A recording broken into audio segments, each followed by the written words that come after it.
Hello friends, welcome back to my channel. இன்றைக்கி நம்ம வீடியோவில் த லா ஆஃப் இரேஷ்னாலிட்டியை பற்றி ராபர்ட் க்ரீன் என்ன சொல்கிறாருன்னு லாஸ்ட் வீடியோவில் பார்த்துருந்தோம். அதோட கண்டினியூஷன் பார்த்து தான் இந்த வீடியோவில் பார்க்க போகிறோம்.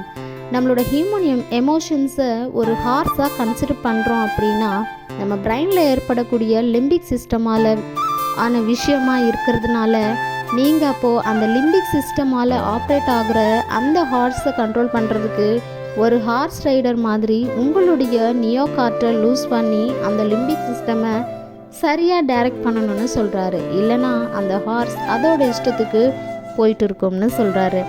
நீங்கள் போக வேண்டிய இடத்துக்கும் உங்களுடைய எமோஷன்ஸை கண்ட்ரோல் பண்ணுறதையும் அதனால் பண்ண முடியும்னு சொல்கிறாரு. யாராவது உங்களை லைட்டாக இன்சல்ட் பண்ணால் கூட உங்களுக்கு கோபம் வந்து எமோஷ்னல் ஆகி கத்துறீங்க அப்படின்னா நீங்கள் எமோஷ்னலாக மெச்சூர் ஆகலைன்னு அர்த்தம். இந்த மாதிரி இருக்கக்கூடிய ஒருத்தரை ஈஸியாக மேனிப்புலேட் பண்ணிடலாம்னு அர்த்தம். அதனால சடனாக நீங்கள் ரியாக்ட் பண்ணாமல் ரியாக்ஷன் டைமை கொஞ்சம் தள்ளி போட்டிங்க அப்படின்னா நிறைய தப்பான டெசிஷன்ஸை அவாய்ட் பண்ணலாம்னு சொல்கிறாங்க. இப்படி செய்கிறோம் அப்படின்னா இந்த லா ஆஃப் இரேஷ்னாலிட்டியை கரெக்டாக ஹேண்டில் பண்ணுறோம்னு சொல்கிறாரு. இந்த லா ஆஃப் இரேஷ்னாலிட்டியை ஹேண்டில் பண்ணுறதுக்கு ஒரு 5 சிம்பிள் ஸ்டெப்ஸாக எப்படி ஃபாலோ பண்ணலாம், எப்படியெல்லாம் நம்ம ட்ரை பண்ணலாம் அப்படின்னு சொல்லியிருக்காங்க. வாங்க நம்ம பார்க்கலாம். ஃபஸ்ட்டு விஷயமா என்ன சொல்கிறாரு அப்படின்னா, இந்த லா ஆஃப் இரேஷ்னாலிட்டி அப்படின்றது இந்த உலகத்தில் இருக்குன்னு ஃபஸ்ட்டு நம்மளை அண்டர்ஸ்டாண்ட் பண்ணிக்க சொல்கிறாரு.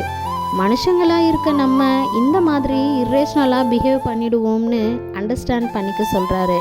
நம்பர் 2 பிளேஸில் நீங்கள் இந்த மாதிரி ஆல்ரெடி பண்ணியிருந்தீங்க அப்படின்னா தேவையில்லாத விஷயத்துக்கு கோவப்பட்டிருந்தீங்க அப்படின்னா ஒரு ஃபியூ மினிட்ஸ் லேட்டர் அந்த விஷயத்தை அனலைஸ் பண்ணி பாருங்கள். ஃப்யூச்சரில் இந்த மாதிரி சிச்சுவேஷனில் மாட்டிக்கினீங்க அப்படின்னா எப்படி ஃபேஸ் பண்ணலாம்னு யோசிங்க.